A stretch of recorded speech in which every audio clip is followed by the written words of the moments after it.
You talk about performance without a purpose. What's that? So, like, for instance, let's say you have no races. Let's say you have no classes, no nothing. There's no purpose in your life. You know, people need to have purpose to get up. They need purpose to perform.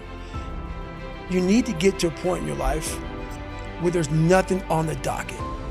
There's no 5K, there's no I'm gonna get into school to be this or that, and still perform to the highest level. Because what people don't get is one day that thing's gonna come up. And if you're not constantly performing without purpose, you're not gonna be ready when the time comes. It's this magical thing, purpose, that we're all looking for. But what's funny about it all is that we need these things to perform. But we don't take a second to realize the purpose is always there. The purpose never leaves us, because the very purpose is you. You are always the purpose. There may be another purpose, like being a SEAL or going to college or whatever, but the main purpose in life is you. So if you wake up in the morning and you don't want to do something, you don't care enough about yourself. And that's what you need to really research is, man, why am I not doing this for myself? Because that is the number one purpose in life, is to better oneself.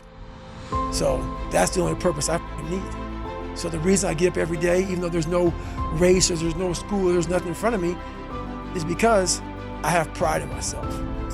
Well, where do you go to? You wake up on a morning, it's cold, it's wet, it's dark, you've got no cartilage in your knee, you've got shitty shorts, whatever it is that's the issue today. Keep talking. You've got these problems, right? I need you to keep talking about what you were just saying. It's warm on the couch. That's Your it. missus says stay in bed. That's it. It's comfy, That's it's it. cozy. That's You've got it. work later on. You had an argument last night. You're slightly it. hungover. Because I know every ain't gonna do what I'm gonna do. So this is how you level up. That's how you level up. I know there's a whole bunch of people with that right there. That fires me up. That makes me happy what you just said. That brings joy to my life right there. Why? Because I know there's so many people that have the ability and just refuse to get off that couch. Refuse to study a few more hours. Refuse to go deeper, to go further. And that's where I gain the advantage. It's so easy to be great nowadays, my friend, because most people are weak. Most people don't want to go to that extra mile. Most people don't want to find that extra because it sucks. It's miserable. It's lonely. You talk about that you were kind of, lonely by yourself. I was the same way. And that used to hurt me growing up. Now I thrive in that. That's the only place to be. Well, that was one of the things that is so surprising about growing up through difficulty. So loneliness is one example, right? Growing up as a lonely kid. What you realize is a lot of the things that you feared or hated or were embarrassed about as a child end up being the genesis of the things that you're most proud about as an adult. So the fact that you can work and thrive in solitude gives you the opportunity to be able to move to America and start a podcast, or decide to do Hell Week 3 times in a row, or it doesn't matter how long or dark the course is, you're just going to stay. The fact that you were forced to be vigilant and to assess people, to work out what's going on when you became an adult, allows you to detect the vibe and the energy of whoever it is that you're speaking with, and know that this person's someone that I want to hang with and this person's somebody that I don't. Right. All of the things. In fact, I would go as far as to say there's not one thing in my life that I see as a pure advantage that doesn't have a dark side to it, that came about at some other point as well. Right. So one of the reasons that I spent so much time as a kid in my bedroom listening to audio tapes, because I didn't have anyone to play with, right? Only child, a little bit sort of unpopular. Right. So I'd be in my bedroom listening to audio tapes. We'd go to the library every 2 weeks and we'd take the tapes back and we'd get new tapes, and I'd bring them and listen to them again. Right. But you roll the clock forward 20 years, and what's the 2023 version of an audio tape? It's a podcast. It's a podcast. That's right.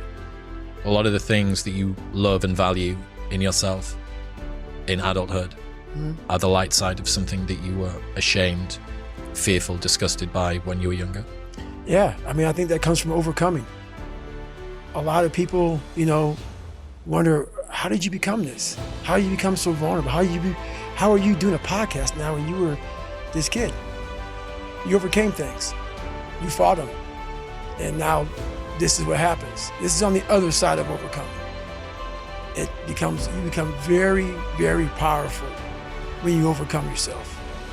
All those things you once cowered from, you were afraid of, and you face them eye to eye every day, you now become a person who has a great podcast.